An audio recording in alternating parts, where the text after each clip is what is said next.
reward and for the sake of being able to live our lives and spend our wakeful moments in the service of Allah subhanahu wa ta'ala. So a few more ahadith regarding the importance of an intention and the way that Allah subhanahu wa ta'ala deals with people's intentions. We have numerous ahadith that Allah subhanahu wa ta'ala rewards people on the basis of their intentions, that the intention of a believer is even more important and more worthy of honor in the eyes of Allah than that believer's actions. And then in one hadith, we have the message that answers a question that many people have, which is that, isn't it possible for rich people to accumulate more reward and more blessings than poor people? Right? Because there are certain actions in Islam that have been promised a certain reward. If you give a certain amount of sadaqah, then you have a reward promised to you by Allah. If you go for hajj or for ziyarat, then there is a reward. If a person passes away and they have an estate, then they can make a will for the prayers, fasting, hajj that they may have missed to be done on their behalf. And that will be counted then as fulfilling their obligation. So the question that comes is, then what about those who can't afford to go for hajj and ziyarat? Those who can't afford to make that will and have their shortcomings and their obligations fulfilled. What about those people who can't afford to do all of that? In a hadith, our sixth Imam, Imam Ja'far Sadiq alayhi salatu wasalam, Muhammad, he answers that question. He says that إن العبد المؤمن الفقير ليقول رب ارزقني حتى أفعل كذا وكذا من البر ووجوه الخير.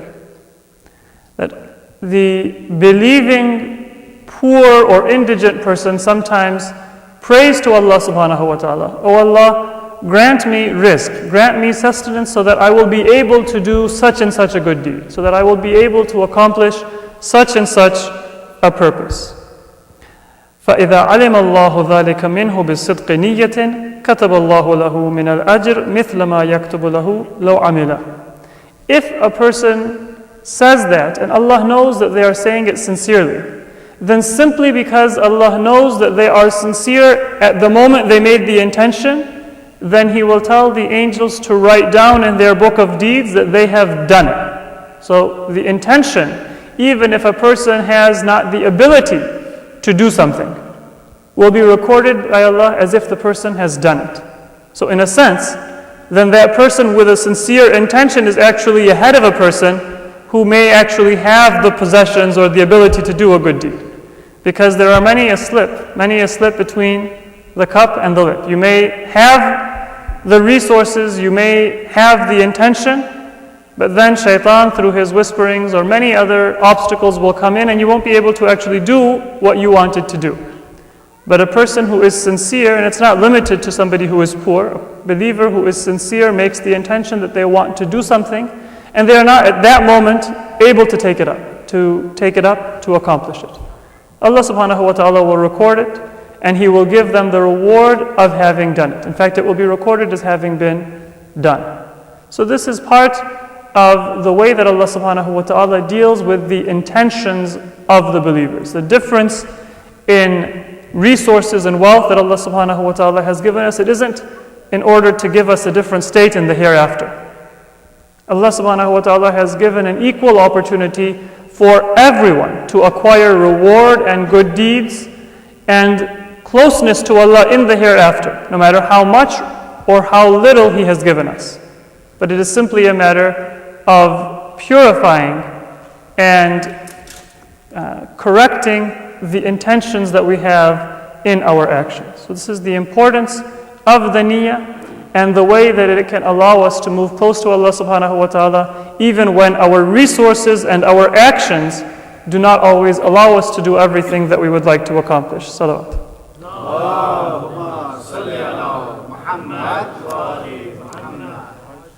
One of the other ways that Allah subhanahu wa ta'ala deals with intentions is that He gives us a difference in or a generous dealing with our good intentions that does not apply to our ill intentions.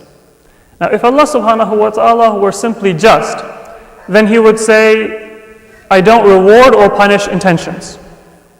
Or He could say that I reward good intentions and I punish evil intentions. Justice would mean that Allah subhanahu wa ta'ala would have the same standard to both. But in a hadith, we have the dual attribute that inna Allah adlun kareem. Allah is just and generous. And they come together in the way that Allah deals with our intentions. If Allah were to punish a person's intention before they have actually done something, that would be against His adl, so Allah will never do it. That would be jawr, oppression, and Allah will not do it. But when it comes to good intentions, then Allah subhanahu wa ta'ala rewards them even before they are done. That is part of His karam or His generosity. And so in a hadith, we find from Imam Muhammad Baqir alayhi salatu wasalam, and also related from our sixth Imam, Imam Ja'far Sadiq, that Allah subhanahu wa ta'ala, He looks at a person when they make an intention. If I make an intention to do something, and it is a sincere and a firm intention, then by virtue of having made the intention, Allah writes down a good deed as having been performed. If a person follows it up by actually doing it, then Allah subhanahu wa ta'ala multiplies it by 10 and records it as having been done 10 times. And this is where we get the well-known expression in Islamic thought that every good deed is worth 10 times the actual worth of the action itself, because Allah rewards it 10 times as much. In another hadith of our fifth Imam, he says that it's not just 10 times. That Allah subhanahu wa ta'ala يُضَاعِفُ لِمَنْ يَشَاء إِلَى 700 مرة. That Allah subhanahu wa ta'ala multiplies it for whomever He wants. 10 is the minimum, not the maximum. Up to 700 times. So it's simply a matter of how pure is the person's intention. If the intention is pure, then that single good deed, it will be at least 10 times its intrinsic worth if we do it. Up to 700 times if a person is very sincere. Now when it comes to the evil deeds, Allah subhanahu wa ta'ala does not record them when we make the intention. And if a person then performs it, then it is simply recorded once. So good deeds, they're recorded when the intention is made, and then they're multiplied when the action is done.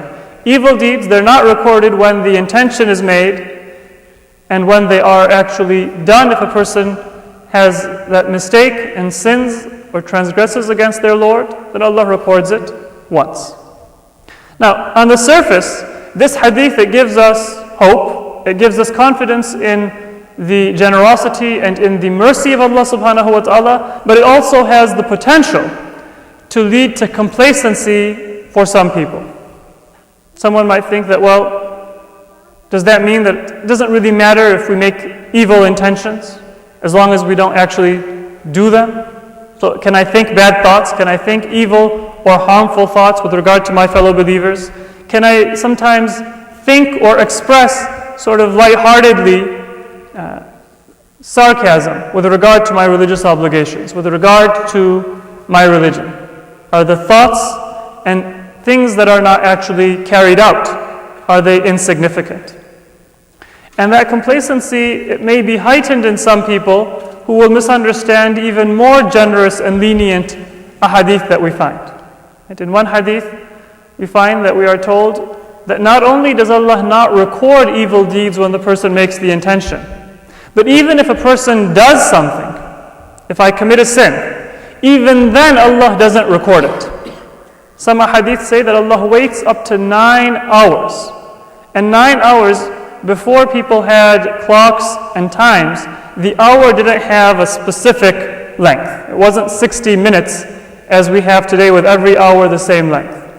What used to exist is that the day would be divided into 12 hours and the night would be divided into 12 hours.